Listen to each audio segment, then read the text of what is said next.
तो हम लोग ज्योग्राफी स्टार्ट करते हैं और ज्योग्राफी में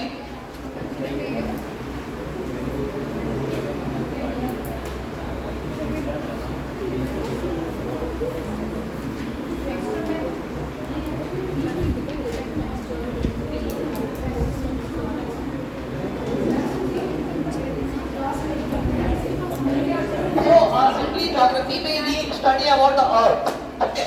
Everything related to earth, what is inside the earth and what is above earth, right? So earth से based जो हमारी studies होती है that is called geography. It is made from two words, geo. Geo का मतलब है earth, ठीक है? And graphy, the graph or the entire study about the earth is called geography.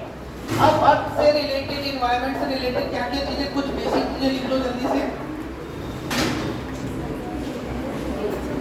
Geography means description of earth. Geography means ये दो word से बना है, geo plus graphy. Geo is earth and graphy is the description. You simply एक line लिख लो. Geography is study or description of earth. Description of earth.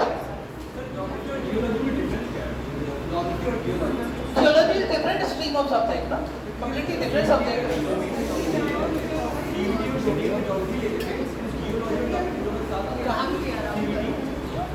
Geology है साथ में, जियोलॉजी है, ज्योग्राफी के साथ but geography is simply the study of earth. Geology is different stream of subject. Next,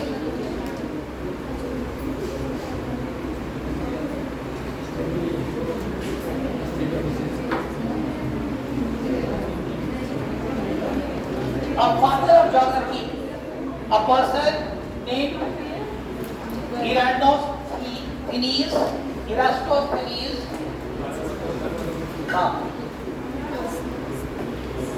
Eratosthenes is called father of geography. He is the first person who systematically tried to study geography. So he is called father of geography. Can anybody tell me who is called the father of history?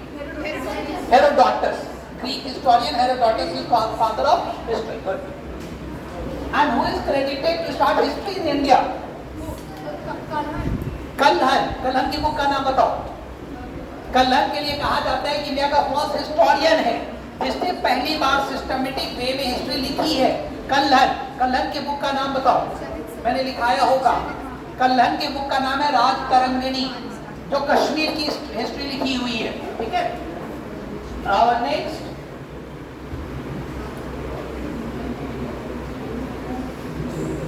और इनके book का नाम, एरास्टोनेस की book का नाम है ज्योग्राफिका. इन्होंने जो बुक लिखी है उस बुक का नाम है ज्योग्राफिका. ये इनके बुक का नाम है. They have written this book ज्योग्राफिका.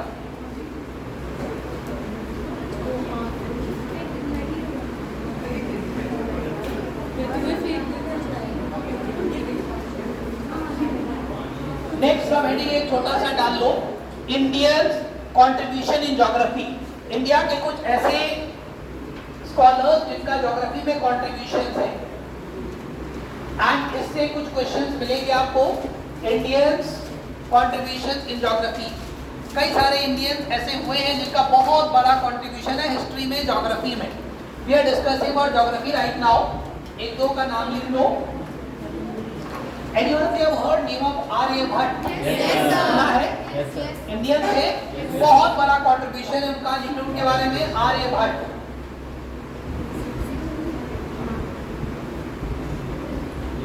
Born in 476 AD. Aryabhata का जन्म, आर्यभट्ट 476 AD. ये लगभग गुप्ता एज है. अगर आप रिकॉल करो, ये गुप्ता एज है. तो गुप्ता एज के टाइम में आर्यभट्ट का जन्म हुआ, और Aryabhatta is the first person जिसने ये कहा कि earth is spherical in shape. ठीक है, लिख लो dash, spherical in shape. Is the first person who said earth is spherical in shape, and he calculated circumference of earth. दो चीजें ज्योग्राफी में इनका दो कंट्रीब्यूशन है.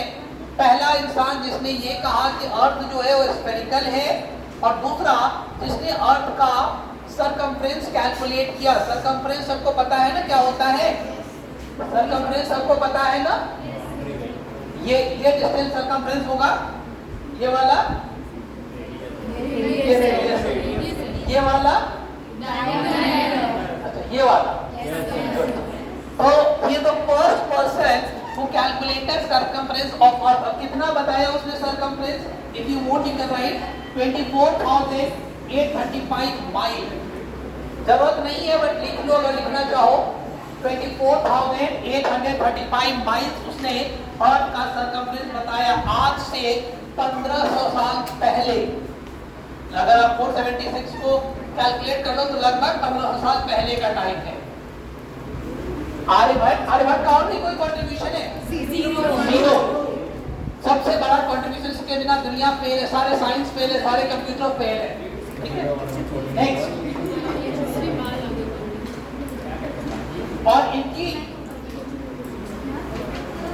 दो बुक है, बहुत फेमस बुक है आर्यभट्ट की। किसी को पता है आर्यभट्ट के बुक का नाम?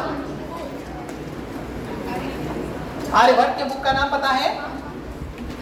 आर्यभट्टियम एक बुक है इनकी, लिख लो।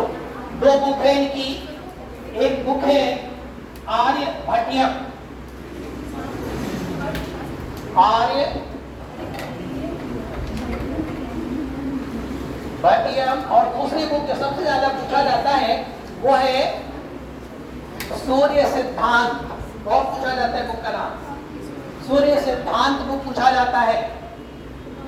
सूर्य सिद्धांत किसकी बुक है? और सूर्य सिद्धांत बुक में उन्होंने पहली बार भूगोल शब्द यूज किया है। ज्योग्राफी का हिंदी टर्म आपको भूगोल ही मिलेगा। ठीक है, तो पहली बार उन्होंने अपनी बुक सूर्य सिद्धांत में भूगोल शब्द यूज किया है आज से लगभग 1500 साल पहले। नेक्स्ट, आर्यभट्ट के दोनों बुक का नाम लिखो और प्लीज इसको टिक कर लो। जिसको हम कह रहे हैं टिक कर लो तो जरूर टिक करो।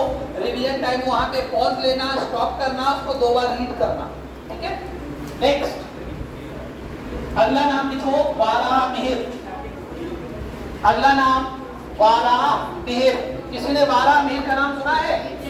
कहां पे सुना है? मैंने वारामिहिर का नाम लिया होगा। वारामिहिर was one of the 9 gems in the court of Chandragupta II। Kalidas के टाइम ये भी थे। ठीक है, वारामिहिर, वारामिहिर, वारामिहिर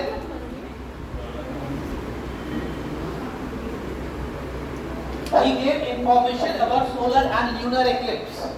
solar and lunar eclipse इनके बारे में इन्होंने बताया था। सूर्य ग्रहण और चंद्र ग्रहण आज भी लगता है ना? चंद्र ग्रहण सूर्य जब नहीं लगता, पहले ही लगता था, आज भी लगता है ना? अभी 2-4 दिन पहले शायद चंद्र ग्रहण लगा था ना? तो सूर्य ग्रहण और चंद्र ग्रहण इन्होंने आज से 1500 साल पहले बताया था। नेक्स्ट,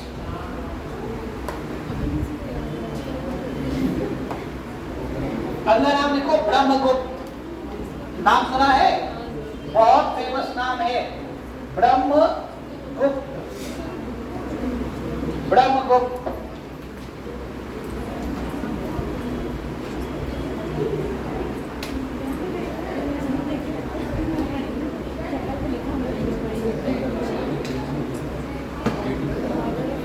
इनके बुक का नाम लिख लो ब्रह्म सिद्धांत एंड खंड काव्य। ब्रह्म सिद्धांत, ब्रह्म सिद्धांत एंड खंड काव्य। खंड काव्य। नेक्स्ट,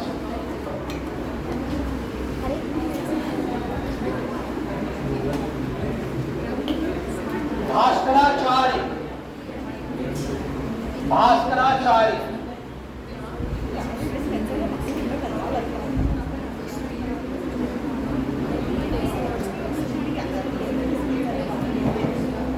भास्कराचार्य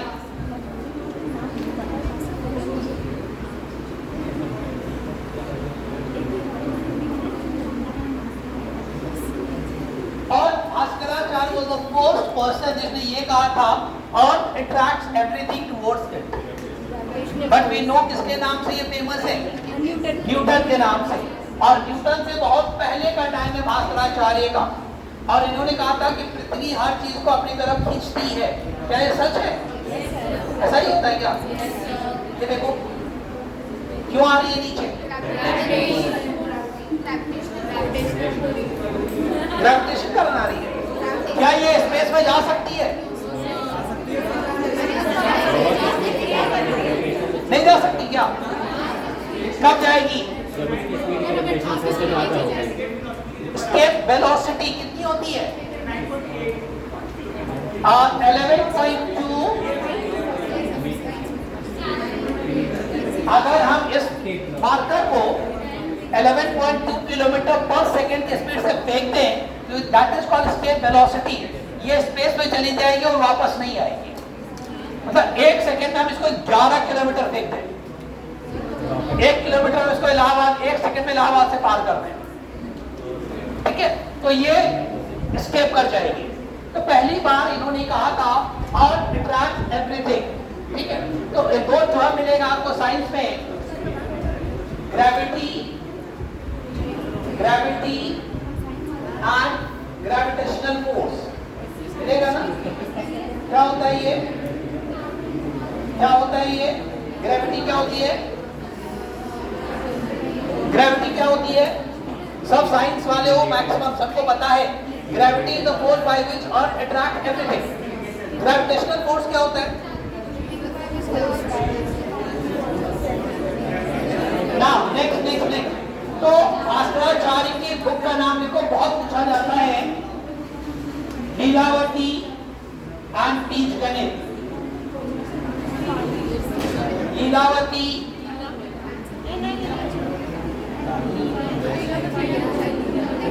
एंड बीजगणित। प्लीज स्टॉप टॉकिंग, बातें नहीं। अब बीजगणित एंड लीलावती को बहुत पूछा जाता है, ठीक है? बीजगणित मैथ का एक स्ट्रीम है ना, ब्रांच है ना बीजगणित, अलजेब्रा जिसको आप कहते हैं। Yes exactly. नेक्स्ट,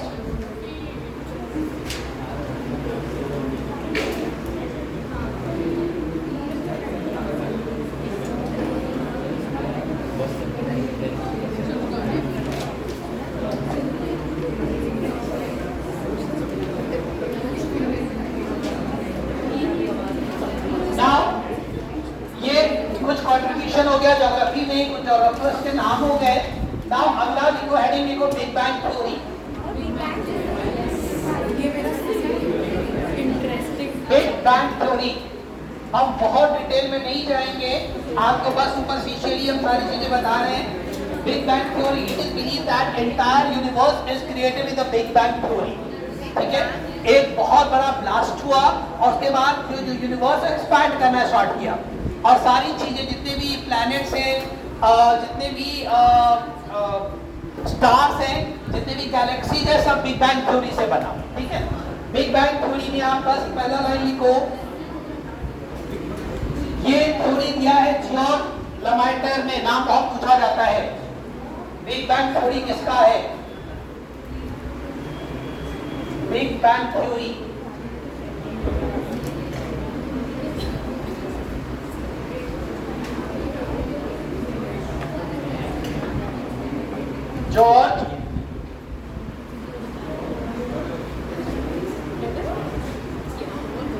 जॉर्ज लमाइटर की थ्योरी है, big bang theory.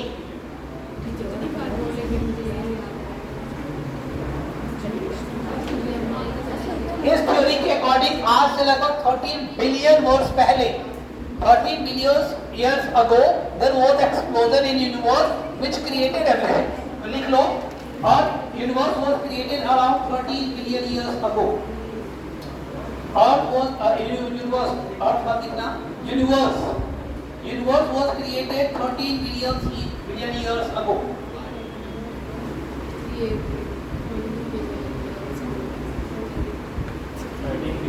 13 billion.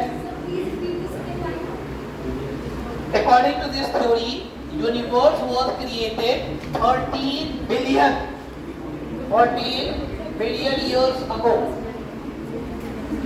13 billion years ago.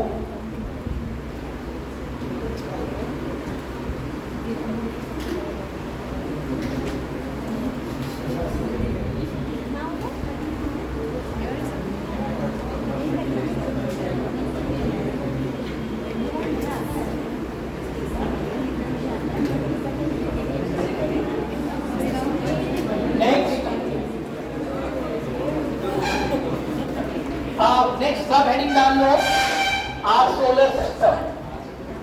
Solar system सबने पढ़ा होगा, सबको पता होगा। सोलर सिस्टम हमारा सौरमंडल पढ़ा है ना, याद है?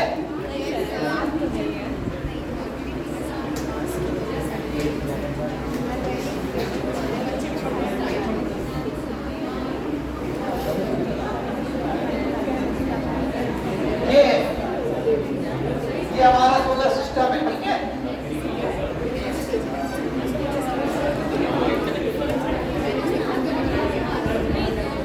यही है ना?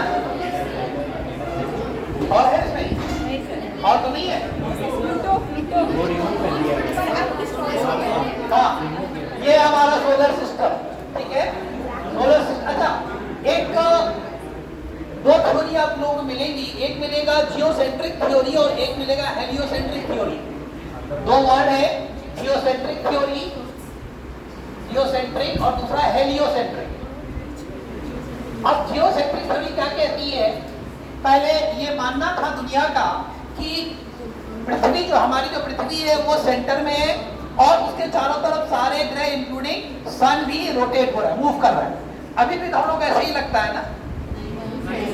लगता नहीं है ऐसे?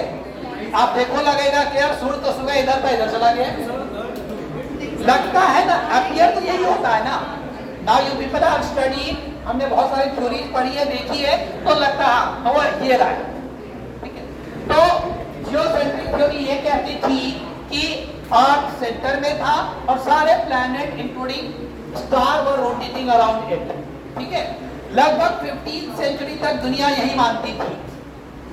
पहला इंसान जिसने कहा कि नहीं ये गलत है, अर्थ सेंटर में नहीं है, सन, सूरज सेंटर में है, सन सेंटर में है, ही वाज कोपरनिकस। और इसके लिए कोपरनिकस को बहुत सजा दी गई, he was house arrested.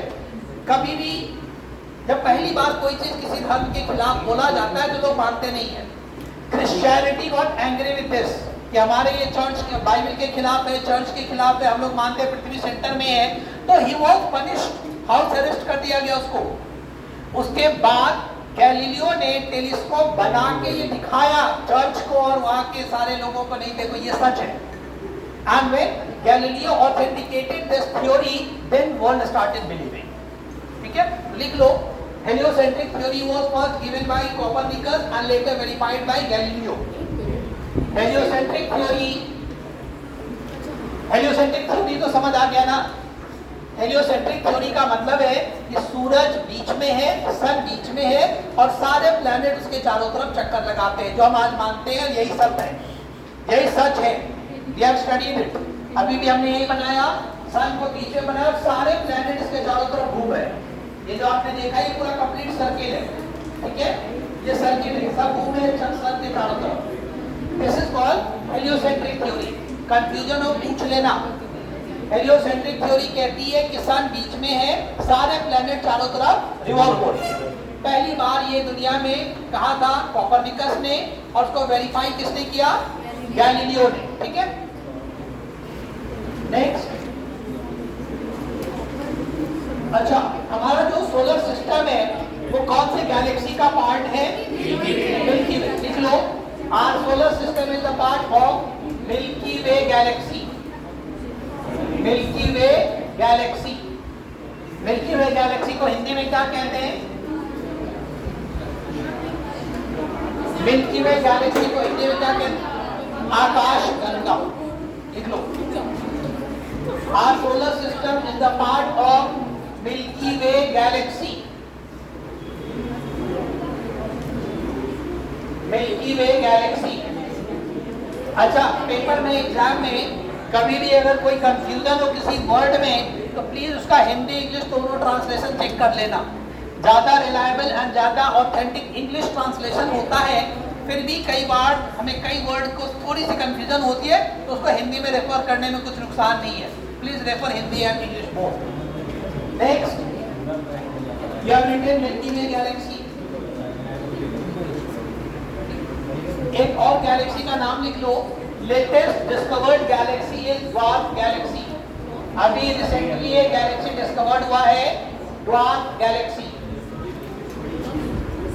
Recently discovered galaxy is a dwarf galaxy.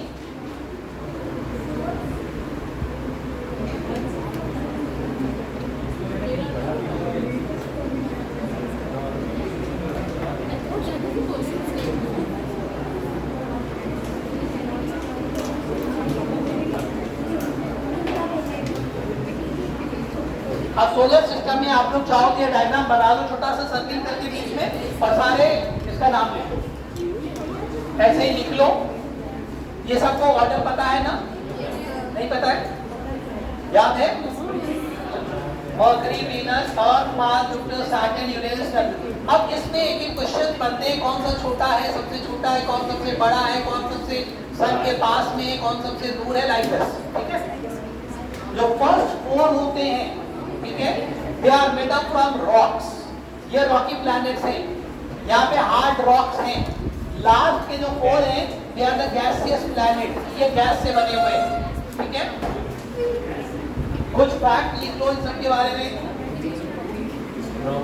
और लास्ट में प्लूटो मैंने लिख के सर्किल कर दिया था। पहले स्टार्टिंग में ये माना जाता था कि 9 प्लैनेट्स हैं, 9 ग्रह हैं, but Pluto is now not considered as a planet, it is called dwarf planet. तो हमने प्लूटो को हटा दिया।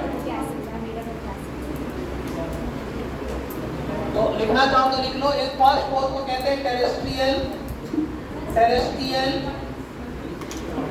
और इनको कहते हैं गैसियस प्लैनेट।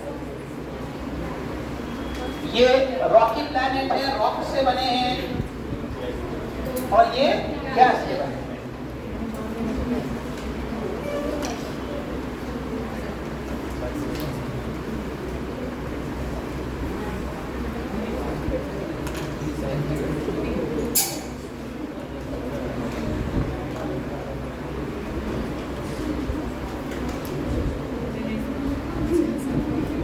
अब एक एक के बारे में थोड़ा थोड़ा डिस्क्रिप्शन लिख दो। सबसे पहले सन लिखो।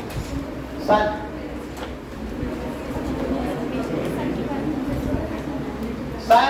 सन प्लैनेट है कि स्टार है? स्टार है। प्लैनेट नहीं है। डिफरेंस क्या होता है दोनों में? Yes, exactly.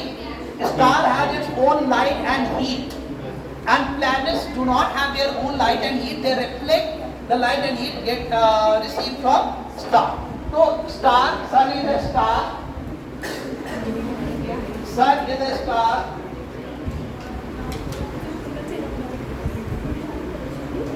Composed of 71% hydrogen and 27% helium. 71% hydrogen and 27% helium. Chemistry में आप लोगों ने सिंपल पढ़ा होगा, याद होगा। Hydrogen is the first in the periodic table. बाकी के 2% में लिख लो remaining other gases.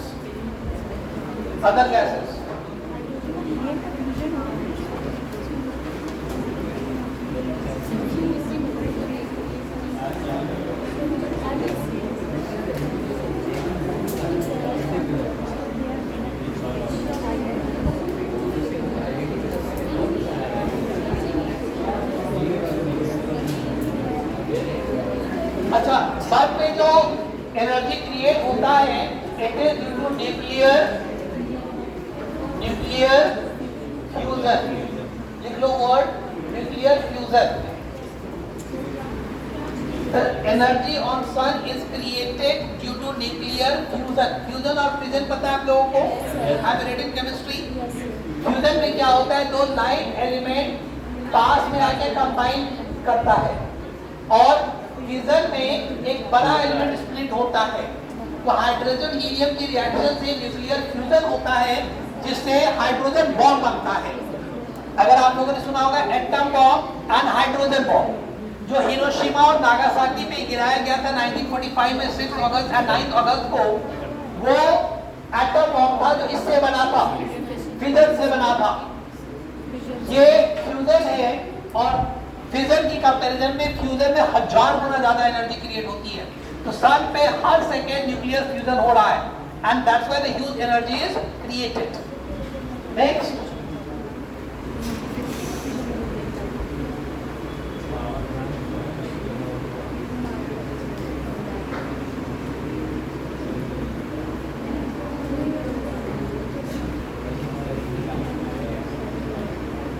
Light takes 8.5 minutes to reach Earth from Sun. Light को कितना टाइम लगता है? 8.5 minute. Light takes 8.5 minutes to reach Earth from Sun. Light की speed पता है आप लोगों को? लाइट की स्पीड सबको पता है। अगर आपको स्पीड पता है तो इससे आप सन और अर्थ के बीच का डिस्टेंस निकाल सकते हैं। ठीक है, तो light takes 8.5 minute to reach Earth. एक टर्म बहुत पूछा जाता है कॉम्पिटिटिव एग्जाम्स में, लाइट ईयर। किसी ने नाम सुना है? क्या होता है लाइट ईयर? क्वेश्चन आता है कि ये किस चीज का यूनिट है? टाइम का, डिस्टेंस का, किसका यूनिट है? ये डिस्टेंस का यूनिट है। लाइट ईयर क्या होता है? लाइट को एक साल में ट्रैवल करने में जितना डिस्टेंस वो ट्रैवल करता है वो 1 लाइट ईयर होता है। मान लो लाइट यहाँ से स्टार्ट किया चलना और आज की डेट है 17 मई 2023, तो यहाँ से हमने लाइट जलाई और ये लाइट 17 मई 2024 तक जितनी दूर ट्रैवल कर लेगी, जितनी दूर ट्रैवल करेगी, वो डिस्टेंस जो है that will be called 1 light year. Earth की जो डिस्टेंस होती है वो तो हम किलोमीटर माइल से नाप के काम चला लेते हैं, बट जब हमें हेवनली बॉडीज मेजर करना होता है, उसका डिस्टेंस मेजर करना होता है, तो वहां हम लाइट ईयर यूज करते हैं क्योंकि वो बहुत बड़ा यूनिट है डिस्टेंस का। डिस्टेंस का ऐसा यूनिट क्या होता है?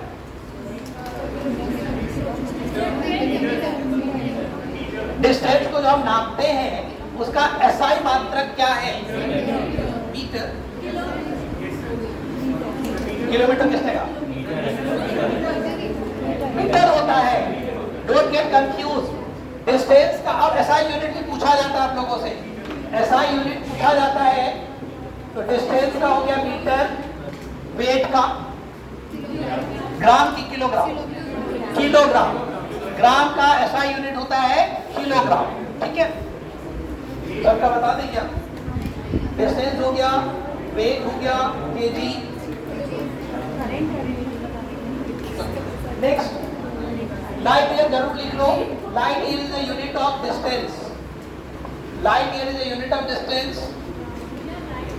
Light year is a unit of distance.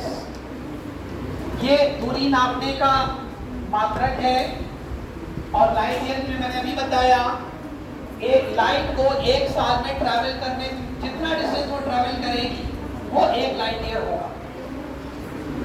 Next,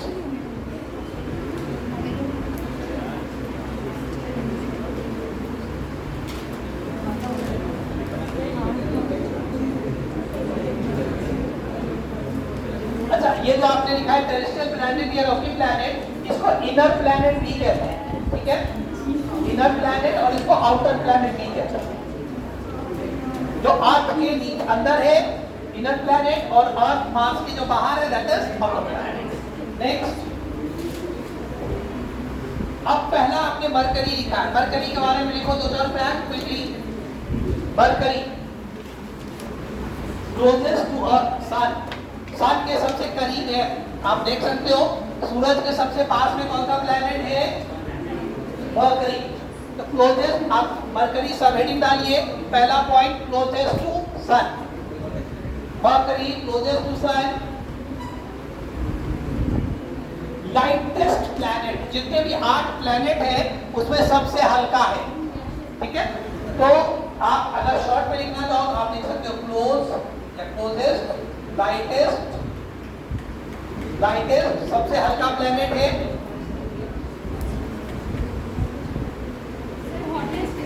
hottest भी है क्या ये?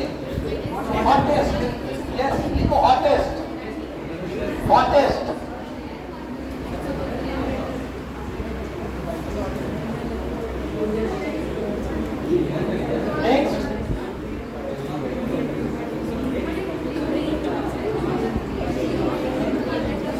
नेक्स्ट नेक्स्ट वीनस, वीनस के बारे में लिखो।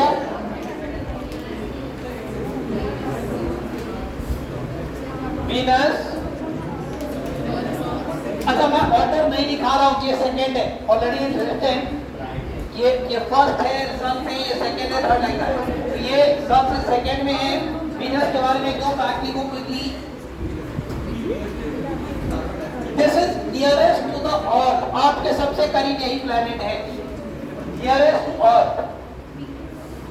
Venus is nearest to Earth, first point. Second point is brightest, सबसे चमकीला ग्रह।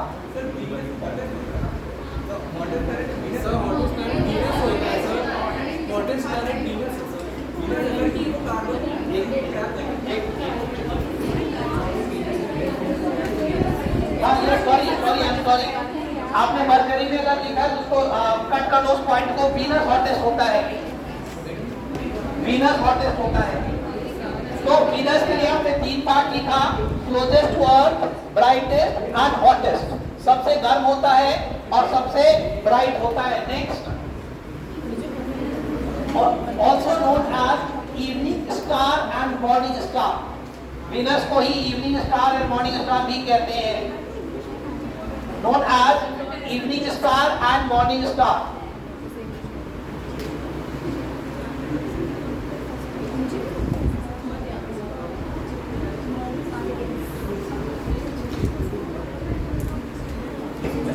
अच्छा, वीनस सबसे गर्म क्यों है, उसका कारण है वो वेल्ड है, बिल्कुल कवर्ड है, ठीक है, and due to the well it is the hottest planet.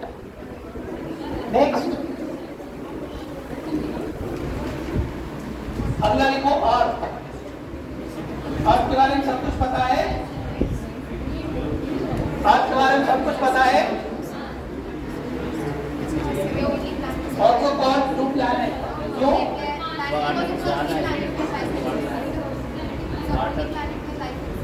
Yes, where water is available. तो ब्लू प्लैनेट, और इसका साइज में कौन सा पोजीशन है सारे प्लैनेट में?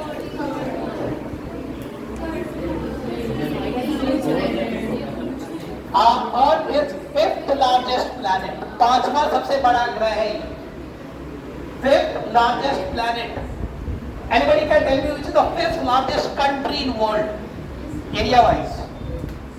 दुनिया का कौन सा कंट्री है जो 5वां लार्जेस्ट है? इंडिया। इंडिया की कौन सी पोजीशन है एरिया में? 7। पॉपुलेशन में अगर पॉपुलेशन में आज की डेट में पूछता है तो go with the second option, ठीक है, सेकंड है। अभी हम लोग चाइना से थोड़ा सा पीछे, जब तक ऑफिशियली सेंसस डेटा नहीं आ जाता। ठीक, मैंने एक क्लास में बताया था, और मैं वही क्वेश्चन पूछता हूँ आप लोगों से जो मैं रिपीट कर चुका हूँ, क्लास में बता चुका हूँ। मैंने बताया है कि दुनिया में एक देश ऐसा है जो एरिया में 5वें पोजीशन पे और पॉपुलेशन में भी 5वें पोजीशन पे। कौन सी कंट्री है? Countries Brazil. ब्राजील 5वां कंट्री है। तो प्लैनेट में 5th largest planet is earth. Next,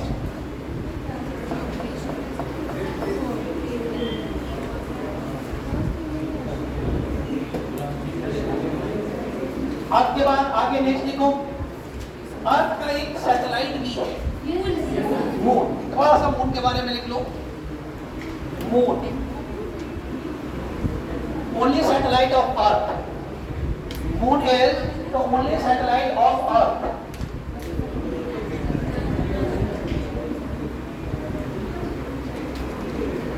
Moon is the only satellite of earth. Satellite को हिंदी में क्या कहते हैं? सैटेलाइट को हिंदी में क्या कहते हैं? तुम लोग हिंदी इतनी अच्छी है।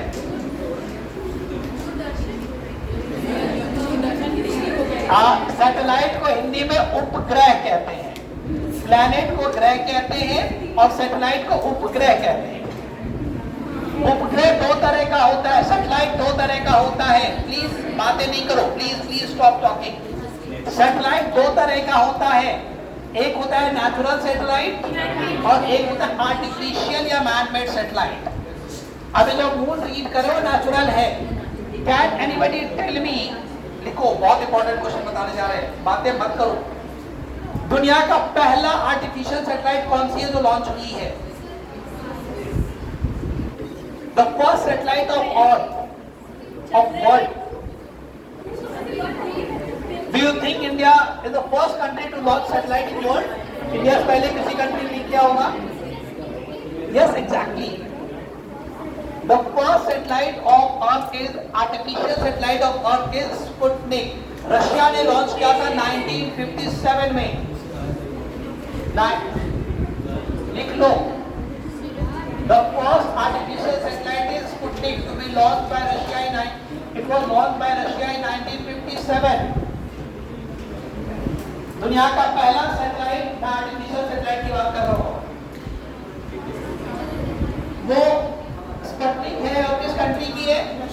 रशिया ने लॉन्च किया था। स्पुतनिक नाम से एक वैक्सीन भी आया था कोविड का, किस कंट्री का था? किस कंट्री का वैक्सीन था? रशिया का वैक्सीन था। तो जब रशिया की बात हो गई और पहली सैटेलाइट की बात हो गई, तो क्या इंडिया का पहला सैटेलाइट क्वेश्चन ही बनता है? Which is the first Indian satellite? तो यार के पीछे क्यों पड़ गए? यार कभी आए और मैं ईयर बता रहा हूँ, आप तब गेस करना। 1975। चंद्रयान तो अभी बात चल रही है, अभी आया है। इंडिया का पहला सैटेलाइट, इसको जस्ट रिवर्स कर दो इस डेट को, आपको इंडिया का डेट पता चल जाएगा 1975। And the satellite is Aryabhata. India का पहला सैटेलाइट लॉन्च हुआ था 1975 में, आर्यभट्ट। अभी मैंने आर्यभट्ट का नाम लिखा था, आर्यभट्ट।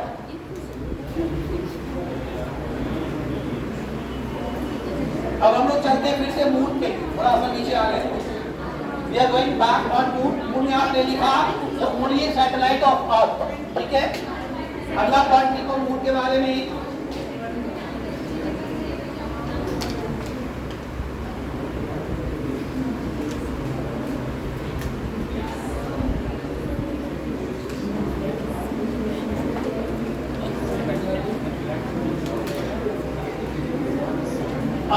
सी ऑफ ट्रैंक्विलिटी, एक जगह है मून पे जिसको कहते हैं सी ऑफ ट्रैंक्विलिटी। ये पूछा जाता है सी ऑफ ट्रैंक्विलिटी कहाँ पे है, किस जगह पे है? ये मून पे एक जगह है। Anybody know the meaning of word tranquillity? Peace, extreme peace, calmness. तो सी ऑफ ट्रैंक्विलिटी चंद्रमा पे एक जगह है, मून पे एक जगह है, sea of tranquillity. Next point,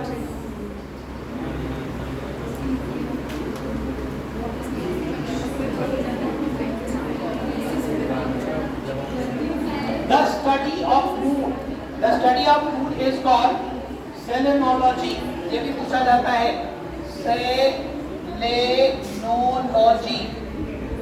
The study of moon is called selenology. Study of moon is called selenology. Moon, study of moon is SELENOLOGY। The study of moon is called selenology. Then next, highest point on moon, highest point on moon, चंद्रमा पे सबसे ऊंची जगह का नाम पूछा जाता है। धरती पे, पृथ्वी पे सबसे ऊंची जगह कौन सी है? Mount Everest. सबसे नीची मैरियाना ट्रेंच। कहाँ पे है मैरियाना ट्रेंच? मैरियाना ट्रेंच कहाँ पे है? पैसिफिक में। कौन कह रहा है पैसिफिक? किसने कहा पैसिफिक? एग्जैक्टली पैसिफिक में ही है, पैसिफिक में है, फिलीपींस के पास है। तो आपने लिखा मून का हाईएस्ट पॉइंट है, नाम लिखो Mount Leibnitz, Mount Leibnitz, LIBNITZ, Mount Leibnitz. Highest point on moon is Mount Leibnitz. अब यहीं पे जब लिखे तो लिख लो आप पे highest point is Mount Everest and the lowest is Mariana Trench in Pacific Ocean. Earth पे highest point is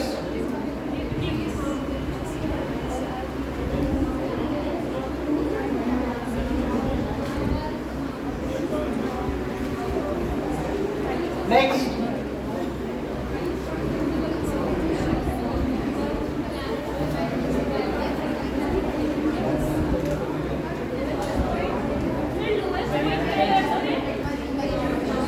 point on earth is Mariana Trench.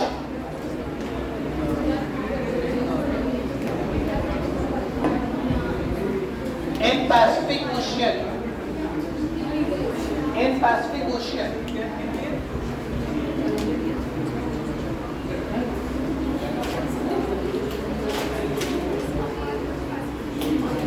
इसकी depth more than 3 times of Mount Everest की height है।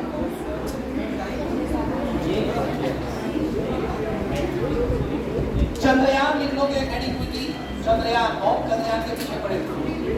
Chandrayaan 1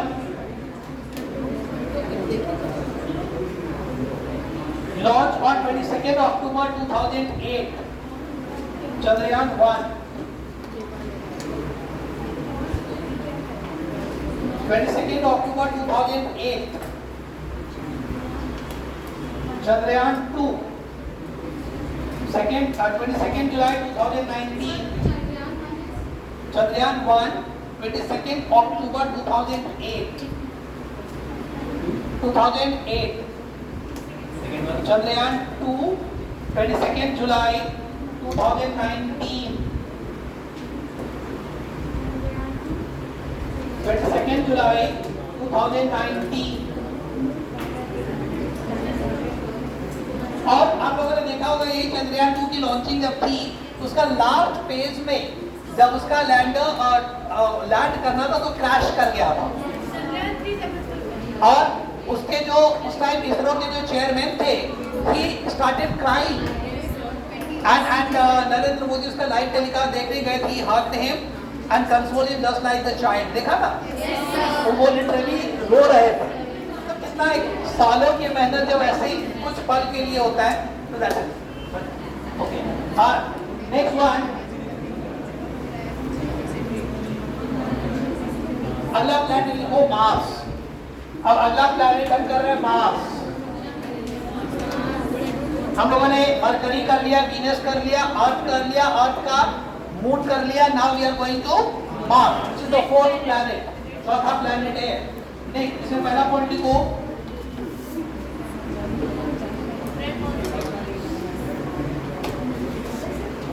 it is red in color due to presence of iron. Red in color due to presence in iron. Due to presence of iron. इसकी जो मिट्टी है iron rich है। और जब हम आपको सॉइल कैरेक्टरिस्टिक्स बताएंगे इंडिया में एक अलग तरह की मिट्टी, तो उसमें एक रेड सॉइल है इंडिया में। और रेड सॉइल भी इसीलिए रेड है क्योंकि उसमें आयरन जाता है, फेरस जाता है। तो चंद्रमा को लाल ग्रह और लाल इसलिए दिखता है क्योंकि उसमें आयरन कंटेंट ज्यादा है। Next, has 2 moon. चंद्रमा के 2 मून हैं, दोनों का नाम पूछा जाता है। चंद्रमा हैज 2, इससे पहले मैंने मरकरी वीनस में कुछ नहीं लिखा है मून, उसका कोई सैटेलाइट नहीं है। मरकरी और वीनस में लिख लो हैज नो सैटेलाइट। पहला प्लैनेट जिसका सैटेलाइट है वो अर्थ है, एक सैटेलाइट मून है। दूसरा आप लिख रहे हैं मार्स। मार्स के 2 सैटेलाइट हैं, दोनों का नाम लिख लो। Mars has 2 satellites, Phobos and Deimos. Phobos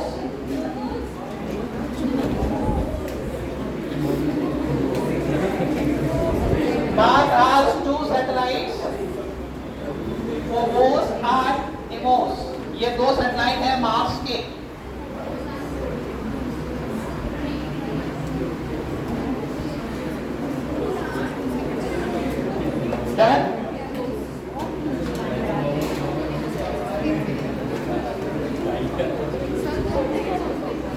अब एक आप लोगों ने नाम सुना होगा,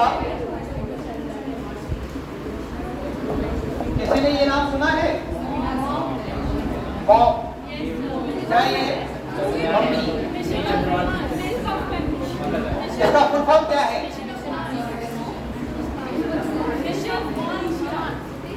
मार्स ऑर्बिटल मिशन. ठीक है, मॉम लिख लो. MOM Mars Orbital Mission launched by ISRO. MOM, M-O-M, Mars Orbital Mission launched by ISRO on 5th November 2013. 5th November 2013. और ये लॉन्च हुआ था और अपने ऑर्बिट में ये रीच हुआ था 20, ये डेट मत लिखना, 24 सितंबर 2014 को अपने ऑर्बिट में पहुंचा था. एंड उसके बाद I was listening the news, उसमें इंडिया के प्राइम मिनिस्टर मोदी उस टाइम बने ही थे, मई में बने थे और 27 सितंबर को ये सक्सेस हुआ था. उनका ये स्टेटमेंट और ये साइंटिफिक प्रूफ है कि मॉम को अर्थ से मून के ऑर्बिट पे पहुंचाने का जो खर्चा है वो पर किलोमीटर खर्चा जो हमारा ऑटो का ट्रैवलिंग है उससे कम का खर्चा है. अरे गेटिंग माय पॉइंट? अगर आप 5 किलोमीटर इलाहाबाद में ऑटो से जाएंगे, जितना पैसा आपको देना पड़ता है इसकी 5 किलोमीटर की जर्नी उससे कम खर्चा है. And this is the greatest achievement of ISRO, Indian research organisation. इतना सस्ता प्लेनेट लॉन्च किया है उसने. मार्स में अभी तक जितने भी मिशन भेजेंगे उसमें सबसे सस्ता ये है. तो एक बहुत ज्यादा उसका डिबेट चला था कि we can achieve all this thing, और हमारे इंडिया का मजाक उड़ाया जाता है, सांप चुचुंदर का देश कहा जाता है. पता है आप लोगों को? The western countries, European countries, they are mocking India by calling the country of snake. सांप चुचुंदर वो जो होता है सपेरा, सपेरों का देश का कहते हैं वो लोग हमारे देश को. Western countries, European countries, they are calling us uncivilised, uncultured, backward countries, सांप सपेरों का देश. तो हमारे यहाँ तांत्रिक और ये सब थोड़ा ऑर्थोडॉक्स बिलीफ है ना. अभी भी देखिए कल परसों बागेश्वर बाबा पटना में है और पटना की ट्रैफिक बंद हो गई है चारों तरफ से. 10 लाख लोग गए उनको देखने के लिए. पटना स्टेशन को पूरी ट्रैफिक बंद करनी पड़ी है. पॉपुलर है इतने लोग देखने आए, दर्शन करने आए. ओके, नेक्स्ट अगला प्लैनेट लिखो Jupiter. Jupiter quickly. Next planet है जुपिटर. जुपिटर वाले पहला फैक्ट क्या आएगा माइंड में? लार्जेस्ट प्लैनेट, सबसे बड़ा प्लैनेट है. Jupiter is the largest planet. Also known as winter planet, क्योंकि यहाँ पे टेम्परेचर -148 है, एवरेज टेम्परेचर रहता है. Also known as winter planet. क्यों? क्योंकि एवरेज टेम्परेचर -148 डिग्री रहता है.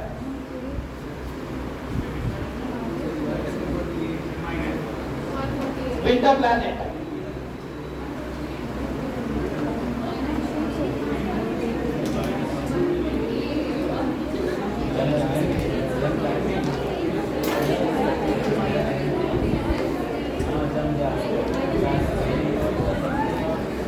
और जुपिटर के 79 सैटेलाइट्स हैं. जुपिटर हैज भी सबसे ज्यादा नहीं, सॉरी इससे भी ज्यादा किसी और का है. Jupiter has 79 planet. 92 चेक कर ले मेरा फैक्ट इज 79 बता रहा हूं. 67 प्लस 12 79 हुआ ना.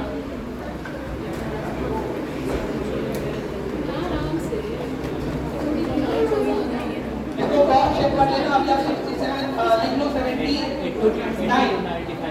95 चेक कर लेना, हो सकता है। इसका जो सबसे बड़ा सैटेलाइट उसका नाम लिख लो, वही पूछा जाता है। लार्जेस्ट सैटेलाइट ऑफ जुपिटर कौन सी है? Show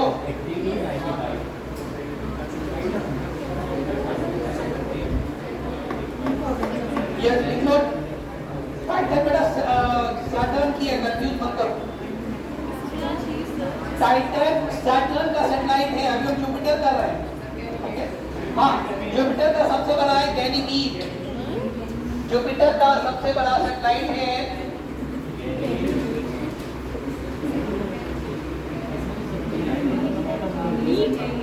Ganymede, is the largest planet of Jupiter.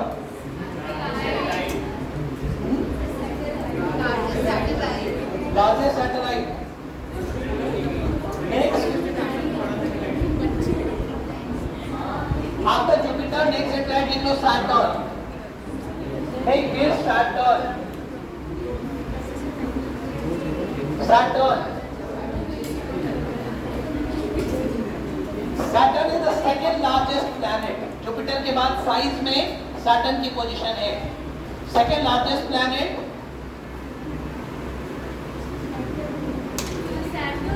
Saturn is the second largest planet.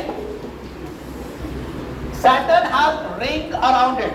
अगर आप Saturn को देखोगे तो रिंग बना हुआ है उसमें, ठीक है। Saturn has ring around it.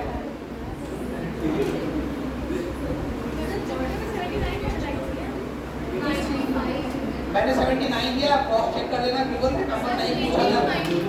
हाँ, थोड़ा डेटा चेंज है, that's why I am telling you, check कर लेना, बट नंबर नहीं पूछे जाएंगे। आपसे सिर्फ एक बात पूछा जाता है कि किस प्लैनेट के सबसे ज्यादा सैटेलाइट है, मैक्सिमम। तो हाँ, नाउ सैटर्न में लिखो, Saturn has the maximum satellite. सबसे ज्यादा सैटेलाइट सैटर्न के हैं। Saturn has the maximum satellite. According to the source I am having, 82 satellites दिए हुए हैं। अब नंबर वेरी कर सकता है, ठीक है। Now इसके सबसे बड़े सैटेलाइट का नाम लिख लो Titan. Titan is the largest satellite of Saturn. Titan. तो आप गैनीमीड याद रखना, जुपिटर का सबसे बड़ा प्लैनेट है, सैटेलाइट है, सॉरी। टाइटन याद रखना, ये सैटर्न का सबसे बड़ा सैटेलाइट है। Next,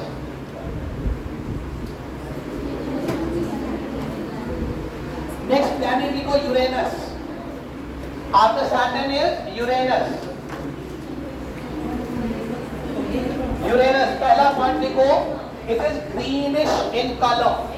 Uranus is greenish in colour. Greenish in colour because of methane. यहाँ पे मीथेन बहुत ज्यादा है। Greenish in colour due to methane.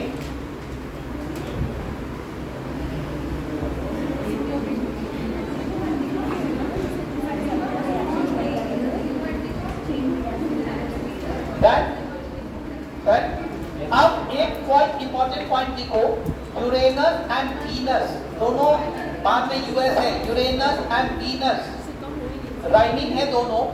दोनों एक में एक चीज कॉमन है कि दोनों बाकी प्लैनेट के डायरेक्शन के रोटेशन के ऑपोजिट रोटेट करता है। मतलब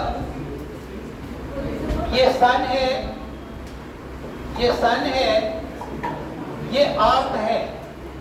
अच्छा, एक चीज और देख लो उससे पहले, ये जो सन के अराउंड प्लैनेट का जो ऑर्बिट है वो कंप्लीट सर्कल नहीं है, ये एलिप्टिकल है। I have made the elliptical shape. Elliptical में और सर्कुलर में डिफरेंस है। This is circular and this is elliptical. अंतर है ना दोनों शेप में।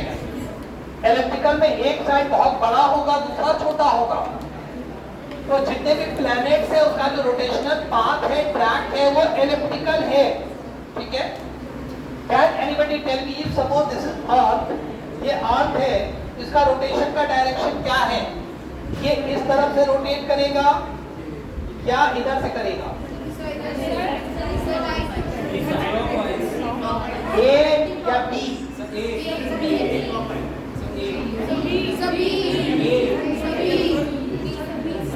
आधे लोग ए की तरफ से रोटेट करा रहे हो, आधे बी से करा रहे हो। क्या है इसका डायरेक्शन? सिंपली याद रखो एंटी क्लॉकवाइज है। एंटी क्लॉकवाइज का मतलब है ये घड़ी के दिशा के उल्टा, ठीक है? और घड़ी के दिशा के उल्टा आपको टर्म मिलेगा, कंफ्यूजन मत होना। ये है, इसको वेस्ट टू ईस्ट भी बोलते हैं, ठीक है? उल्टा है। डन? तो आप लिख रहे हो, फैक्ट लिखो, Venus and Uranus rotate clockwise, बाकी सारे एंटी क्लॉकवाइज है। All 6 planets rotate anti clockwise. दो अलग है, वीनस और यूरेनस, दोनों राइमिंग है अस वाला। दोनों क्लॉकवाइज रोटेट करता है, बाकी सब एंटी क्लॉकवाइज रोटेट करता है। देखा?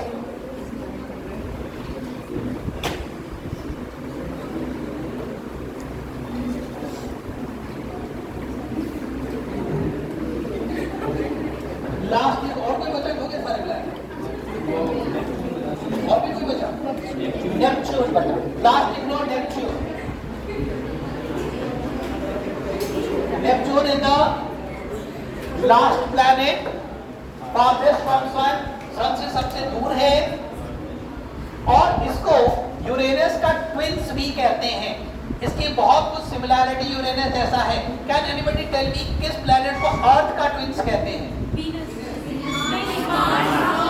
अर्थ का ट्विंस मार्स को कहते हैं, ठीक है? वैसे ही यूरेनस एंड नेपच्यून को ट्विंस कहते हैं। लास्ट प्लैनेट है नेपच्यून।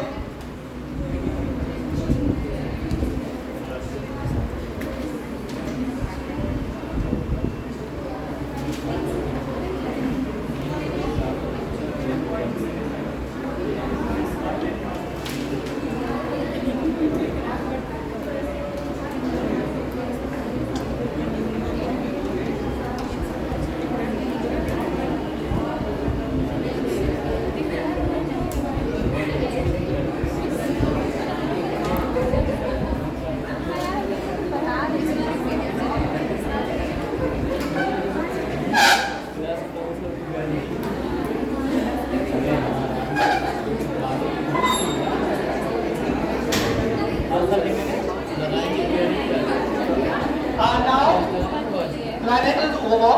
अब आपका अगला टॉपिक है अर्थ। We are going to see some fact data relating Earth.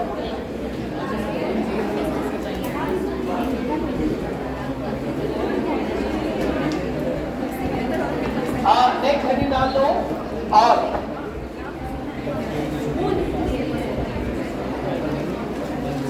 Earth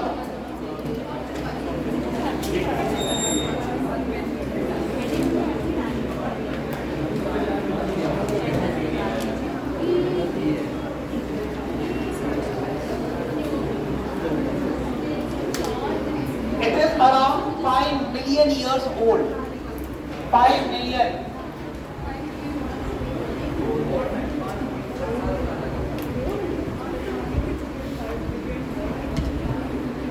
Not 5,000 million. 5,000 million. 5,000 million years old. 5,000 million years old approximately. Stop talking. आपस में बात नहीं करो. If you all get tired, 5 minute का ब्रेक ले लो. I will give pause and then again we will go. अब कर लेते हैं. It is around 5,000 million years old. Next.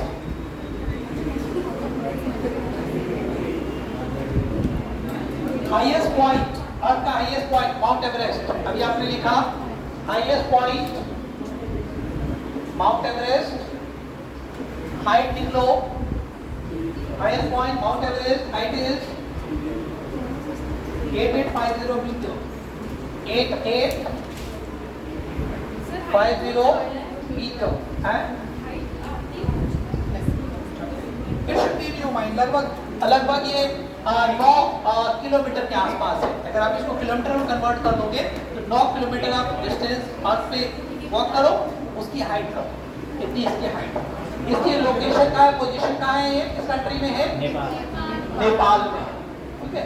और ये हिमालय रेंज, हिमालय का पार्ट है, हिमाद्री पार्ट। हिमालय का 3 रेंज है, हिमाद्री, हिमाचल एंड शिवालिक।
आप लिख लो इन हिमालय, हिमाद्री रेंज, हिमालय की 3 रेंज है। जब हम माउंटेन डिस्कस करेंगे तो आई विल डिस्कस हिमालय की 3 रेंज है। सबसे जो बाहर वाला है, इंडिया से बाहर, नेपाल की साइड में, चाइना की साइड में, इसका नाम है हिमाद्री। दूसरा है हिमाचल, और तीसरा जो हमारे तरफ है, यूपी की तरफ है, जाके शिवालिक। इसको कहते हैं आउटर हिमालय, ठीक है, लाइक दिस। तो ये हिमाद्री रेंज में है, नेपाल में, located in Nepal.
Next lowest point, आपका लोएस्ट पॉइंट लिखो।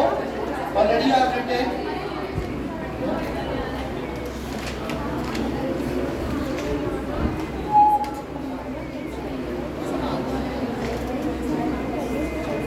Mariana Trench, lowest point Mariana Trench in Pacific Ocean, highest point is Mount Everest, ये हाइट है, नेपाल में है। Now lowest point on Earth is Barrera Trench, Barrera Trench situated in Pacific ocean.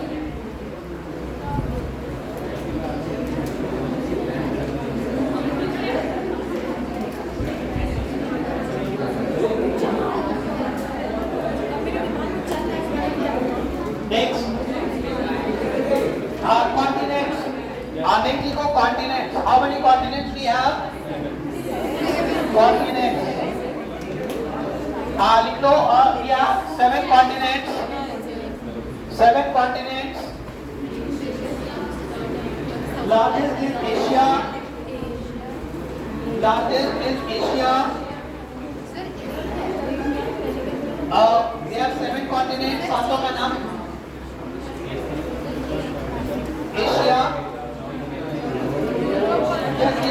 One by one order में बता रहे हैं। Largest is Asia,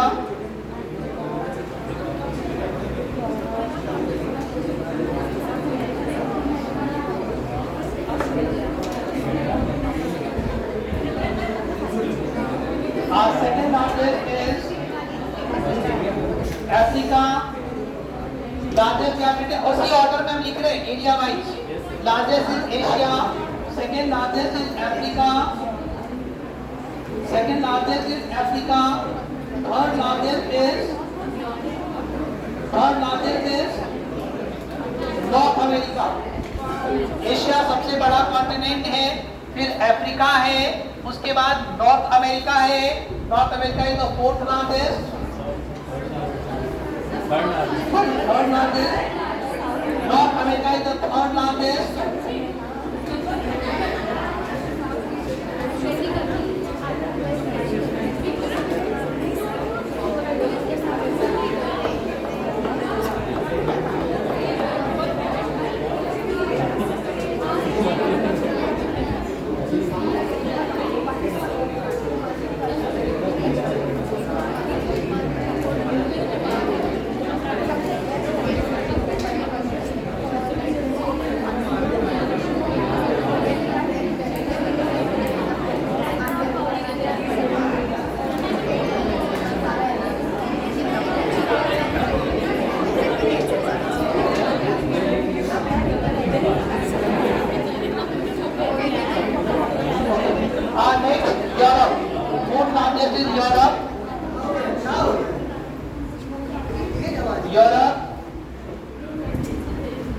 Fifth largest is Antarctica. Fifth largest is Antarctica. Australia is the smallest one. Australia. Fifth is Antarctica. South America. Smallest is Australia. तो आपको simply याद रखना है Australia जो सबसे छोटा है, और ये country as well as continent दोनों है। ठीक है, कंट्री का भी नाम है और प्लस कॉन्टिनेंट भी है। Australia is the smallest one, Asia is the largest one. Next Australia, बचा था south America. South America. Next next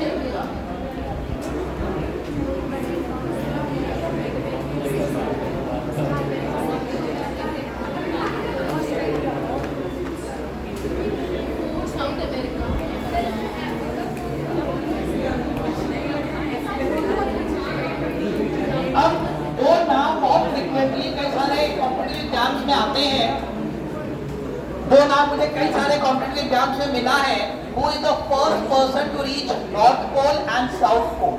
ठीक है, आप लोगों का मॉक में हो सकता है मिला हो क्वेश्चन, पूछे जाते हैं फ्रीक्वेंटली। देख लो, the first person to reach South Pole, Roald Amundsen.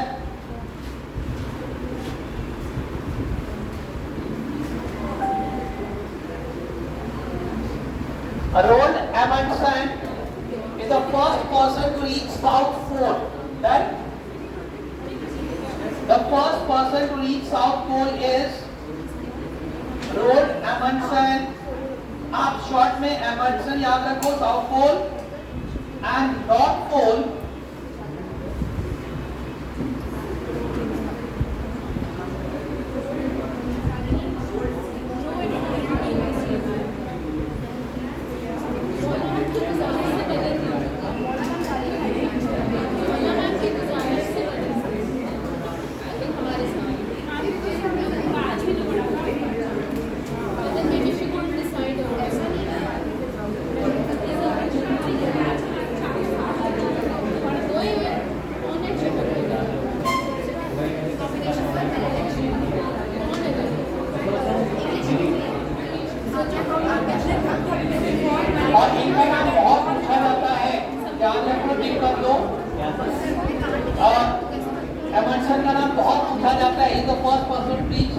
South Pole, North Pole में लिखो Robert E Peary, Robert E Peary. इनका नाम बहुत पूछा जाता है। Next, anyone of you know who the first person to reach Mount Everest? Mount Everest पे पहुंचने वाला पहला आदमी, ये नॉर्थ पोल पे पहुंचने वाला पहला आदमी है। The person to reach North Pole first, Amundsen is the person who reached South Pole first. Now my question is, who is the person who reached on Mount Everest first? Mount Everest पे कोई पहुंचा अभी तक कि नहीं पहुंचा? Lady भी है, but first lady नहीं है। Who is the first person to reach on Moon?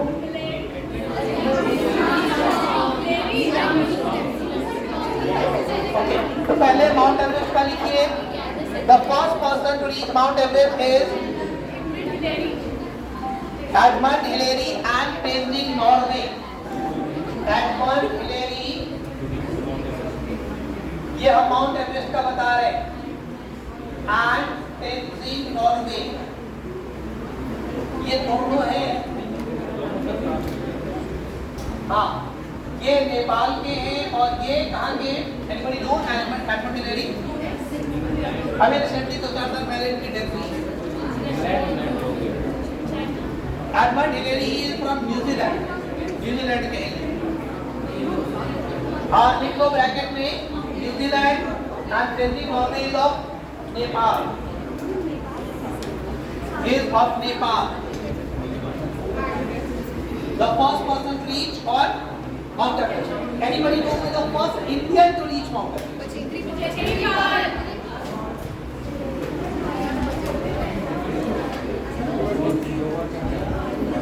लिख लो first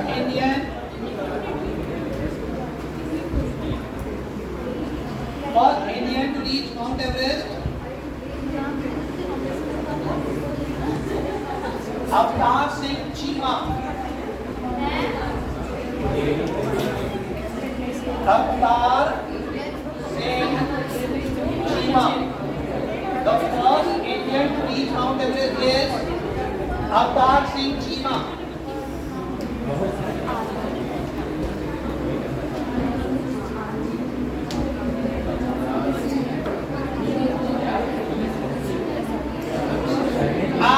And अवतार सिंह चीमा का टाइम है 1933 के आसपास।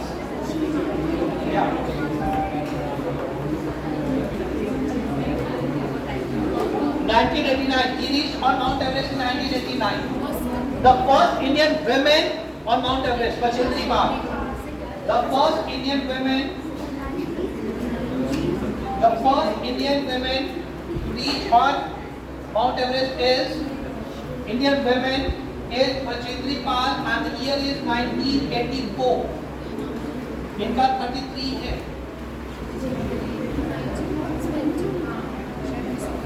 Bachendri Pal reached in 1984. Next.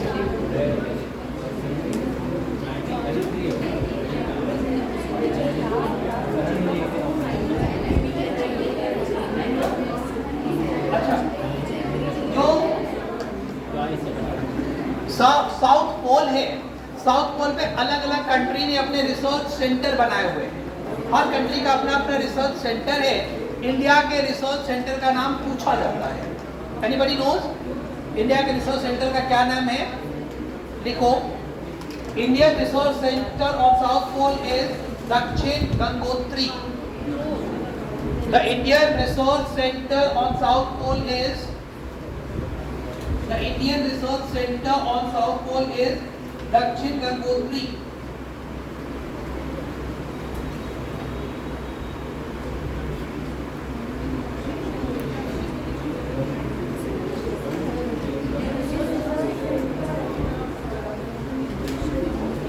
Second, India के 2-3 सेंटर है वहां पे। एक तो आपने लिखा दक्षिण गंगोत्री, दूसरे का नाम लिखो मैत्री। आपने लिखा दक्षिण गंगोत्री,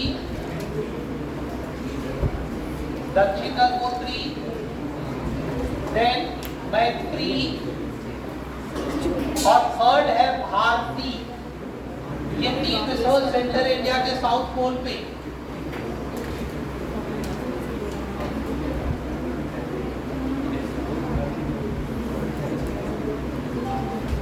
नेक्स्ट,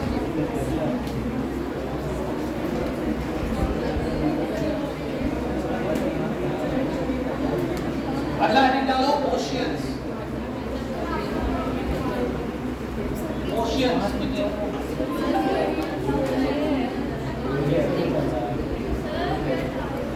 हमने कहा था अर्थ के बाद अर्थ कहाँ हो गया?